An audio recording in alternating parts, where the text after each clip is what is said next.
Hello दोस्तों। आज आप सभी लोगों का मैं स्वागत करता हूं भारत हिंदी एकेडमी पर। यहाँ हम लोग किसी भी परीक्षाओं में पूछे जाने वाले प्राचीन भारत से जो प्रमुख सवाल होते हैं उसे देखने का प्रयास करेंगे। इतना पढ़ लेने के बाद मुझे विश्वास है कि आप लोग जो भी प्राचीन भारत से सवाल पूछे जाते हैं उसे हल कर लेंगे। यहाँ सबसे पहले मैं 71 प्री जो बीपीएससी का पेपर 10 दिनों बाद होने वाला है उसे केंद्रित करते हुए जो कुछ भी प्रमुख सवाल प्राचीन भारत से बन सकते हैं उसे हम यहाँ देखने का प्रयास करेंगे। तो आइए शुरू करते हैं। प्राचीन भारत से जो भी सवाल होंगे उसे देखने के जो भी सवाल बीपीएससी ने पूछा है पिछले दिनों उसे हम लोग यहाँ देखने का प्रयास करेंगे। तो प्राचीन पुरातात्विक स्थल कालीबंगन है जो राजस्थान राज्य में पड़ता है।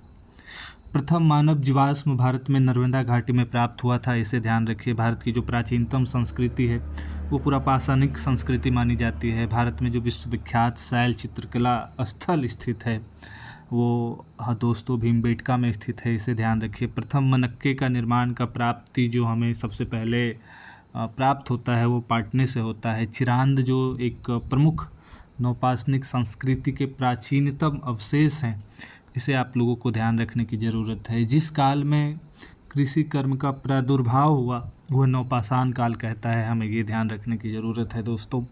दमदमा पुरा स्थल उत्तर प्रदेश में अवस्थित है। भारत में पशुपालन एवं कृषि के प्राचीनतम साक्ष्य मेहरगढ़ से प्राप्त होते हैं, ये ध्यान देना है दोस्तों।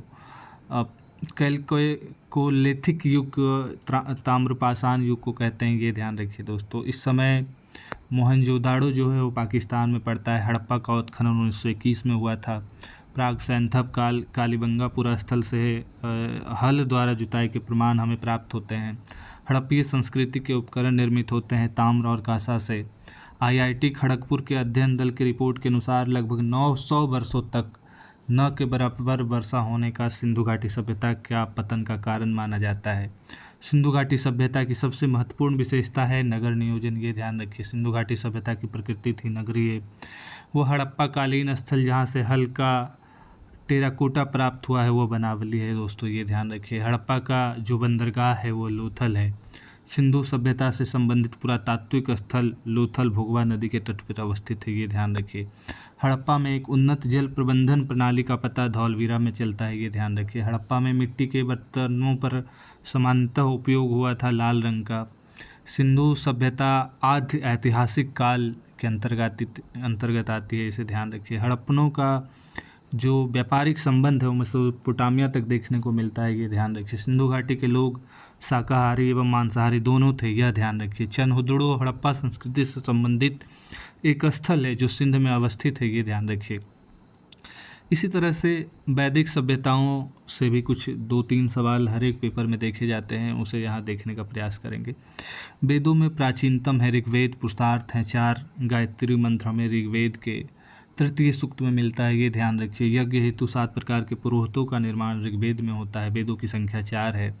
त्रयी का अभिप्राय 3 वेद से होते हैं। प्रसिद्ध 10 राजाओं का युद्ध लड़ा गया, परुष्णी नदी के तट पर लड़ा गया था। ऋग्वेद संहिता का 9वां मंडल पूर्णतः समर्पित है सोम और इस पे पर नामांकित देवता को, ये ध्यान रखिए। बोगज कोई का महत्व इसलिए है क्योंकि वहाँ वैदिक देवी और देवताओं का वर्णन मिलता है, यह एक अभिलेख है, ये ध्यान रखिए। अछूतों की जो अवधारणा है स्पष्ट रूप से हमें सबसे पहले धर्मशास्त्रों में देखने को मिलता है, यह ध्यान रखिए। एक वेद जो धार्मिक अनुष्ठान से संबंधित है वो यजुर्वेद कहलाता है। वैदिक देवता कार्तिकेय नहीं माने जाते हैं। महापुराणों की संख्या 18 मानी जाती है। बीपीएससी का जो सबसे पसंदीदा प्रश्न की जो एक दुनिया है वो बौद्ध दर्शन जैन दर्शन है, यहाँ से कई सवाल वो बनते हैं, तो इसे ध्यान रखिए। जैन धर्म के 23वें तीर्थकार के रूप में पार्श्वनाथ हमारे सामने आते हैं। त्रिपिटकों का संबंध बौद्ध धर्म से है। गौतम बुद्ध ने अपना प्रथम धर्मोपदेश सारनाथ में दिया था। बोध गया में ज्ञान की प्राप्ति गौतम बुद्ध को हुआ था। भगवान बुद्ध ने ज्ञान प्राप्ति करने के लिए कई वर्षों तक गया में तपस्या किया था, यह ध्यान रखिए। बोध गया में महाबोधि मंदिर हमें गौतम बुद्ध को वहाँ ज्ञान की प्राप्ति हुई थी, ये ध्यान रखिए। तृतीय बौद्ध सभा का जो आयोजन हुआ था वो मोगलीपुत्र तिस्य द्वारा हुआ था। तृतीय बौद्ध संगति पाटलिपुत्र में हुआ था, ये ध्यान रखिए। प्रथम बौद्ध महासभा राजगृह में हुआ था। वह शासक जिसने चतुर्थ बौद्ध संगति कश्मीर में आयोजित की थी वह कनिष्क था। चतुर्थ बौद्ध संगति कनिष्क के द्वारा बुलाई गई थी। भगवान बुद्ध के महापरिनिर्वाण के बाद पहली बौद्ध संगति की आयोजन राजगृह में हुआ था, ये ध्यान रखिए। प्रथम बौद्ध परिषद को बुलाया गया अजातशत्रु द्वारा। चतुर्थ बौद्ध संगति का आयोजन कनिष्क के शासनकाल में हुआ था, यह ध्यान रखिए। महात्मा बुद्ध ने महापरिनिर्वाण कुशीनगर में उनको मिला था, ये ध्यान रखिए। वैशेषिक दर्शन परमाणु सिद्धांत का प्रतिपादन करता है, ये ध्यान रखिए। त्रिरत्न या जैसे सटीक ज्ञान, सच्ची आस्था और सटीक क्रिया जैन धर्म में हमें दिखाई देते हैं, ये ध्यान रखिए। पाटलिपुत्र में बुलाए गए प्रथम जैन संगति के अध्यक्ष स्थूलभद्र थे, ये ध्यान रखिए। महात्मा बुद्ध के माता का नाम महामाया था, ये ध्यान रखिए। गौतम बुद्ध का जन्म लुम्बिनी में हुआ था। भरहूत एवं अमरावती सुप्रसिद्ध केंद्र थे बौद्ध धर्म के, ये ध्यान रखिए। वो शिक्षक जिनसे बुद्ध ने महाभिनिष्क्रमण के बाद सबसे पहले ज्ञान की प्राप्ति की वो अलार कलाम एवं रुद्रक रामपुत्र थे। बौद्ध संघ की प्रथम महिला अनुयायी सदस्यता प्रजापति गौतमी थी। बुद्ध के ईश्वर की अवधारणा के विषय में ईश्वर का अस्तित्व नहीं है। जैन धर्म के प्रवर्तक महावीर जी की मोक्ष स्थान पावापुरी है। वह स्थान जहाँ महावीर ने पूर्ण आध्यात्मिक ज्ञान प्राप्त किया वो उज्रम्भिक ग्राम है। महावीर का जन्म कुंडाग्रम में होता है। त्रिपिटक धर्म पुस्तक बौद्ध धर्म से संबंधित है, इसे ध्यान रखिए। त्रिपिटक पाली भाषा में लिखा गया था। भगवत संप्रदाय के विकास में अत्यधिक योगदान गुप्त का था। अजीवक संप्रदाय के संस्थापक मखली गोसाल थे। बराबर की जो गुफाएं हैं, की गुफाओं का जो उपयोग आश्रम गृह के रूप में किया था वो सबसे पहले आजीवकों ने किया था, जिसके संस्थापक मखली गोसाल माने जाते हैं। सबसे पूर्वकालिक जैन ग्रंथ कहलाता है 14 पूर्व। जैन कल्पसूत्र को लिखा था भद्रबाहु ने, ये ध्यान रखिए। प्रथम तीर्थंकर थे ऋषभदेव। वह बात जो बौद्ध धर्म तथा जैन धर्म में समान नहीं है वो आत्मदमन है, ये ध्यान रखिए। बीपीएससी 16 महाजनपदों से भी सवाल पूछता रहा है तो उसे भी ध्यान रखने की ज़रूरत है। जैसे कौशल एवं मगध के मध्य संघर्ष का प्रारंभ हुआ अजातशत्रु के समय में। मगध शासक बिंबिसार का चिकित्सक जीवक था। पाटलिपुत्र की जो राजधानी है वो मगध वंश की राजधानी थी। 6ठी शताब्दी ईसा पूर्व में बिंबिसार मगध पर राज्य करता था, इसे ध्यान रखिए। वह शासक जिसने सुंदर नगर पाटलिपुत्र की स्थापना की वो उदयन था। अवंती राज्य की राजधानी उज्जैन है। अवंती का राजा चंद्रप्रदोत माना जाता है। 6ठी शताब्दी ईसा पूर्व में एक गणतंत्र था मल्ल। मगध की प्रारंभिक राजधानी राजगृह मानी जाती है। अजातशत्रु के वंश का नाम हर्यक था। विश्व का पहला गणतंत्र वैशाली में स्थापित किया गया लिच्छवी के द्वारा। ईसा पूर्व 6ठी सदी में विश्व की प्रथम गणतंत्रात्मक व्यवस्था वैशाली में बनी। 16 महाजनपदों की सूची आगुंतर निकाय में उपलब्ध है। प्रथम मगध का साम्राज्य का उत्कर्ष ईसा पूर्व 6वीं शताब्दी से माना जाता है। अंग जनपद की राजधानी चंपा है। वत्स का राज्य स्थित है इलाहाबाद के आसपास। प्राचीन भारत में द्वितीय नगरीकरण से संबंधित है गांगेय का मैदान। मौर्यों एवं मौर्योत्तर काल से जो संबंधित प्रमुख सवाल रहे वो इस तरह से रहे कि मौर्य साम्राज्य द्वारा महल बनवाया गया था कुम्हरार में। शक संवत 78 ईस्वी में आरंभ हुआ था। दूसरी शताब्दी के आसपास रचित संस्कृत के शिलालेख के अनुसार सुदर्शन झील का निर्माण रुद्रदामन ने कराया था। मौर्य साम्राज्य का अंतिम शासक बृहद्रथ माना जाता है। मेगास्थनीत को राजदूत के रूप में चंद्रगुप्त मौर्य के दरबार में भेजा गया था। वह पुस्तक जो बिंदुसार को एक अभिषिक्त क्षत्रिय वर्णित करता है वो दिव्य वदान है। मौर्य काल में कंठ कशोधन न्यायालय फौजदारी प्रकार की एक न्याय व्यवस्था होती थी। समाहर्ता महासंग्रहकर्ता को कहते थे। मौर्य काल में शासकीय भूमि से प्राप्त आय को कहा जाता है सीता। मौर्य काल में शिक्षा का सर्वाधिक प्रसिद्ध केंद्र था तक्षशिला। कौटिल्य का अर्थशास्त्र विभाजित है 15 अधिकरणों में। वह शिलालेख जिसमें अशोक ने त्रिरत्न में अपना विश्वास प्रकट किया था वो भाब्रू है। वह स्तंभ जिसमें अशोक ने स्वयं को मगध का साम्राज्य बताया था वो भाब्रू स्तंभ है। अशोक के शिलालेख में प्रयुक्त भाषा है प्राकृत। अशोक के ब्राह्मी अभिलेखों को सर्वप्रथम पढ़ा था प्रिंसेप ने। अपने शिलालेखों में अशोक सामान्यतः प्रियदर्शी नाम से जाने जाते हैं। अशोक का वह अभिलेख जिसमें अकाल का उल्लेख है वह सोहगौरा है। भारत में पहले साम्राज्य की स्थापना चंद्रगुप्त मौर्य शासक के द्वारा की गई थी। चंद्रगुप्त मौर्य एक प्रबुद्ध निरंकुश शासक माने जाते हैं। प्रसिद्ध ग्रंथ मुद्रा राक्षस के लेखक विशाखदत्त हैं। वह अभिलेख जिससे यह साबित होता है कि चंद्रगुप्त का प्रभाव पश्चिमी भारत तक फैला हुआ था वह रुद्रदमन का जूनागढ़ अभिलेख से पता चलता है। वह शासक जिसने पाटलिपुत्र को सर्वप्रथम अपनी राजधानी बनाई थी वह चंद्रगुप्त मौर्य थे। वह मौर्य राजा जिसने दक्कन की विजय की थी, वो चंद्रगुप्त थे। कौटिल्य अथवा चाणक्य चंद्रगुप्त मौर्य के प्रधानमंत्री थे। अर्थशास्त्र नामक पुस्तक कौटिल्य की मानी जाती है। कौटिल्य के अर्थशास्त्र में मौर्य राजवंश के पहलू पर विचार किए गए हैं। सैंड्रोक्लोटस से चंद्रगुप्त मौर्य की पहचान विलियम जोन्स ने कराई थी, ये ध्यान रखिए। चंद्रगुप्त मौर्य ने सेल्यूकस को बख्शीश के रूप में 500 युद्धक हाथी दिए थे, ये ध्यान रखिए। वह स्रोत जिसमें पाटलिपुत्र के प्रशासन का वर्णन उपलब्ध है वह इंडिका है। मौर्य समाज के 7 वर्गों में विभाजन का विशेष रूप से उल्लेख मेगास्थनीज के इंडिका में हमें दिखाई देता है। इसे आप लोग ध्यान रखिए, इंडिका का उल्लेख मेगास्थनीज ने किया है। अशोक ने कलिंग राज्य पर आक्रमण किया था। अंतिम मौर्य सम्राट बृहदत्त माना जाता है। अर्थशास्त्र के अनुसार सीता भूमि का अभिप्राय है जनजातियों द्वारा जोती जाने वाली भूमि। मौर्य वंश के पश्चात शुंग वंश का शासक स्थापित हुआ। गौतमीपुत्र सतकर्णी का संबंध सातवाहन राजवंश से था। शुंग वंश के बाद कनु वंश ने भारत पर राज किया। राजा खारवेल का नाम हाथी गुम्फा लेख के जो अभिलेख है वहाँ से प्राप्त होता है। कलिंग नरेश खारवेल की हाथी गुम्फा प्रशस्ति प्रकृत भाषा में है। संघ संबत हमें 1878 ईस्वी में दिखाई देती है। वह राजा जिसके युग में गौतम बुद्ध को एक देवता का स्थान प्राप्त हुआ कनिष्क था। कनिष्क के समय में चतुर्थ बौद्ध संगति का आयोजन हुआ था, यह भी ध्यान रखिए। कनिष्क के शासनकाल में कश्मीर नगर में आयोजित किया गया था। सांची का विशाल स्तूप मौर्यों के समय में निर्मित की गई थी।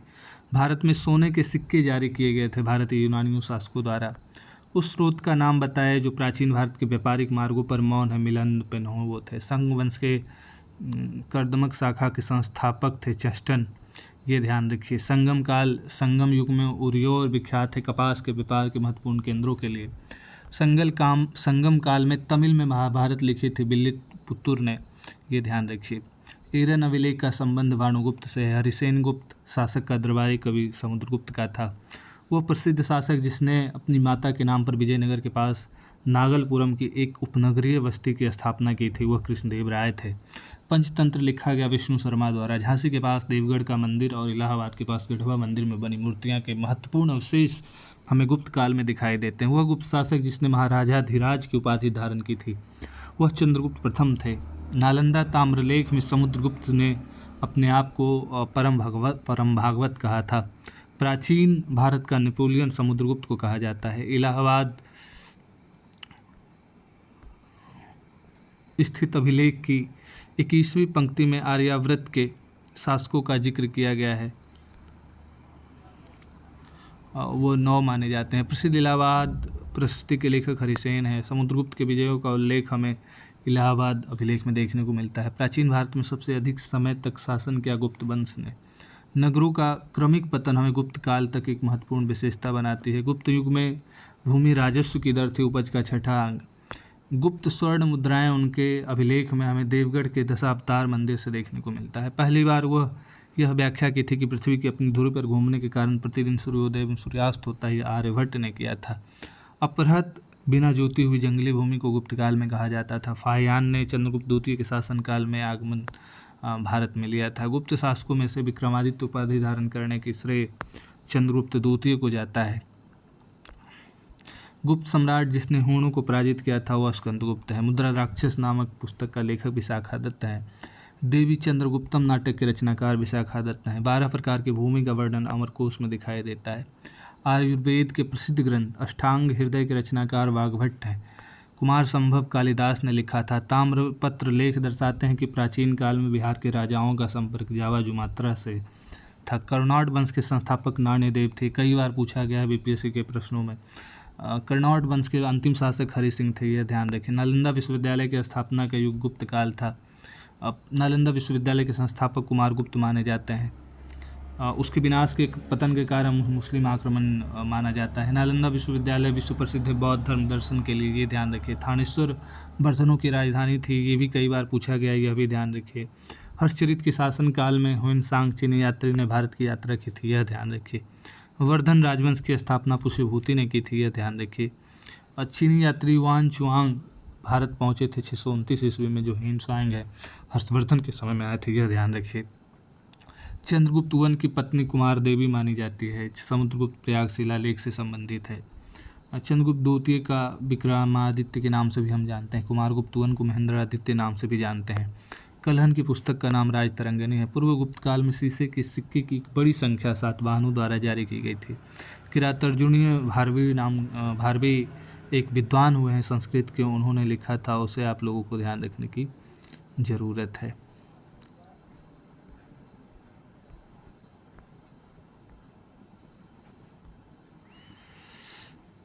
विक्रमशिला विश्वविद्यालय स्थापित किया गया था धर्मपाल द्वारा। तंजौर स्थित राजराजेश्वर मंदिर का निर्माण करवाया राजराज प्रथम ने। खजुराहो के विश्व प्रसिद्ध मंदिरों का निर्माण करवाया था चंदेलों ने। गुर्जर प्रतिहार वंश के प्रसिद्ध शासक वत्सराज माने जाते हैं। संध्याकार नंदी के प्रसिद्ध ग्रंथ रामचरित की विषय वस्तु का संबंध है पाल वंशी रामपाल से। ओदंतपुरी शिक्षा केंद्र अवस्थित है बिहार राज्य में। विक्रमशिला शिक्षा केंद्र के संस्थापक का नाम धर्मपाल है। चोल वंश का संस्थापक था विजयालय। दोस्तों, जितना भी अभी मैं प्राचीन भारत के प्रश्नों का जिक्र कर रहा हूँ, अगर आप लोग इन प्रश्नों को पढ़ते हैं तो इन प्रश्नों के इतर बीपीएससी कोई और सवाल नहीं पूछेगा।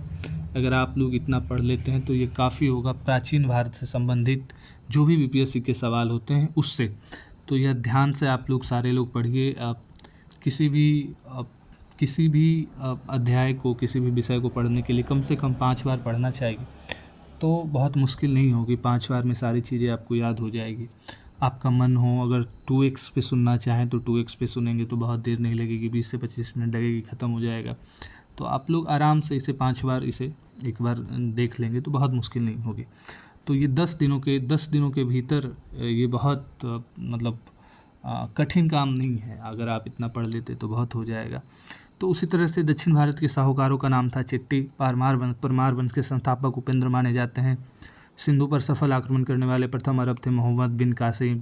पृथ्वीराज रासो के लेखक चंद्रवरदाई हैं। स्वर्ण भूमि के वह राजा जिसने नालंदा में एक बौद्ध विहार की स्थापना की थी, वह बालपुत्र देव माने जाते हैं। कलहन की पुस्तक का नाम राजतरंगिणी है। मोहम्मद गजनीवी ने अपने अंतिम सैन्य अभियान भारत पर 1027 ईस्वी में किया था। ऐहोल में दुर्गा मंदिर का निर्माण चालुक्य काल में हुआ था। कुछ विविध सवाल भी पूछे जाते रहे, जैसे प्रथम तराइन युद्ध में पृथ्वीराज चौहान ने पराजित किया था मोहम्मद गोरी को। अजंता की गुफाएं महाराष्ट्र राज्य में स्थित है। बद्रीनाथ धाम उत्तराखंड में है। बेरोबदूर विश्व में सबसे अद्भुत स्तूप है। इसकी मूर्ति और मूर्ति कला शानदार उदाहरण भारत जावा कला के है। राग विबोध ग्रंथ के लेखक सोमनाथ माने जाते हैं, इसे ध्यान रखें। प्राकृत प्रकाश बरूची ने। पूर्व मध्यकालीन भारतीय साम्राज्य व्यापक स्तर पर स्थानीय स्वशासन के लिए प्रसिद्ध था, वह चोल था। अभिज्ञान शाकुंतलम का लेखक कालिदास माने जाते हैं। प्रतिनूतन काल समाप्ति की तिथि 1000 ईसा वर्ष पूर्व है। द्वितीय नगरीकरण में लोहा धातु का प्रमुख योगदान था। भारत के प्राचीनतम सिक्के 8 सिक्के हैं। प्राचीन भारत की वह लिपि जो दाहिने से बाईं ओर लिखी गई थी वो खरोष्ठी थी। प्राचीन भारतीय शिक्षा व्यवस्था में शिष्य शब्द शिक्षा आरंभ करते थे ओम से। विश्व के सबसे ऊंचा कहा जाने वाला विश्व स्तूप शांति स्तूप बिहार में राजगीर में अवस्थित है।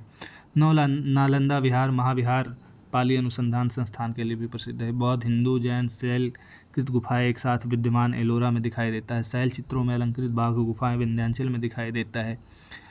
शाक्य वंशियों द्वारा बनाया गया बौद्ध स्तूप हमें पिपरहवा में दिखाई देता है, बिहार का एक प्रमुख जगह है। चीनी यात्री सुंगयुन ने भारत में 515 से 520 ईस्वी के मध्य उन्होंने यात्रा की थी। स्वप्नवासवादिता के लेखक भाष्य से। धर्मशास्त्रों में भू राजस्व का दर 1/6 है, यानी कि किसी भी 6 भाग में से 1 भाग। 800 से 600 ईसा पूर्व का काल ब्राह्मण युग के नाम से जाना जाता है। पाणिनिकृत अष्टाध्यायी संबंधित व्याकरण से है। मृच्छकटिकम का लेखक शूद्रक है। अजंता की चित्रकला जातक में मानी जाती है। सूर्य सिद्धांत के लेखक आर्यभट्ट हैं। अप्रतिरथ विष्णु हिंदू देवता का एक और नाम है। राजनीति रत्नाकर के लेखक चंद्रेश्वर हैं। उद्वंत प्रकाश के लेखक मौलिक कवि माने जाते हैं। होनराज तोरमण प्रकाश धर्मन औलिकार राजा द्वारा पराजित किए गए थे। तंजावुर में बृहदेश्वर मंदिर का निर्माण राजा चोल के द्वारा किया गया था। महावंश के अनुसार बिंबिसार सिंहासन पर बैठा था जब वो 15 वर्ष की आयु का था। बराबर पर्वत श्रृंखला स्थित गोरथ गिरी विजित की गई खारवेल के द्वारा। मोरक्को की यात्री इब्न बतूता का वृत्तांत रेहला रूप में हमें देखने को मिलता है। तो दोस्तों, ये प्राचीन भारत का सेक्शन था जो बीपीएससी और बिहार में जो भी परीक्षाएं होती है या प्राचीन भारत से जो भी सवाल पूरे देश में की जाती है वो इससे ज़्यादा नहीं पूछा जाता है। तो यह आप लोग ध्यान रखेंगे और इसे अच्छे से पढ़िएगा। ये मात्र 20 मिनट में 20 मिनट का पूरा आपका पेपर है। 20 मिनट में मैंने ये सारी चीज़ें आपके सामने रख दिया है। तो 20 मिनट अगर आप अच्छे से पढ़ेंगे, 5 बार इसे अगर करेंगे तो बहुत मुश्किल नहीं होगी। तो ये प्राचीन भारत एक तरीके से कंप्लीट 20 मिनट में हो जाता है। तो इसे अच्छे से पढ़ लीजिए, 5 बार हो सके तो इसे दोहराइएगा, 5 बार इसे अच्छे से देखिएगा। और ये बीपीएससी के लिए बहुत है। अगर बीपीएससी में 7 से 8 सवाल प्राचीन भारत से रहते हैं तो मुझे पूर्ण विश्वास है कि यहाँ से 5 सवाल आपके इसी वीडियो से रहेंगे। तो अच्छे से आप लोग इसे पढ़ लीजिए। धन्यवाद।